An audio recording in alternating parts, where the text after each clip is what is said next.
পবিত্র আশুরা উপলক্ষে ২৬ জুন রাজধানীর বিভিন্ন এলাকায় অনুষ্ঠিত হতে যাওয়া তাজিয়া মিছিলের নিরাপত্তা নিশ্চিত করতে নতুন নির্দেশনা জারি করেছে ঢাকা মেট্রোপলিটন পুলিশ।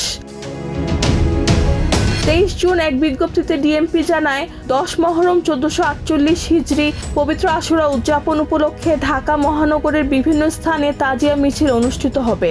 এ সময় জননিরাপত্তা ও শৃঙ্খলা বজায় রাখতে কিছু নিষেধাজ্ঞা আরোপ করা হয়েছে। বিজ্ঞপ্তিতে বলা হয়, কিছু ব্যক্তি তাজিয়া মিছিলের দা, ছোরা, কাঁচি, বর্শা, বল্লম, তরবারি ও লাঠি সহ বিভিন্ন ধরনের ধারালো ও ঝুঁকিপূর্ণ অস্ত্র বহন করেন, যা জনমনে আতঙ্ক সৃষ্টি করতে পারে এবং নিরাপত্তার জন্য হুমকি হয়ে দাঁড়ায়। এছাড়া আশুরা উপলক্ষে আতশবাজি ও পটকা ফাটানোর প্রবণতাও দেখা যায়, যা ধর্মীয় ভাব গাম্ভীর্যের সঙ্গে সামঞ্জস্যপূর্ণ নয় বলে উল্লেখ করা হয়েছে।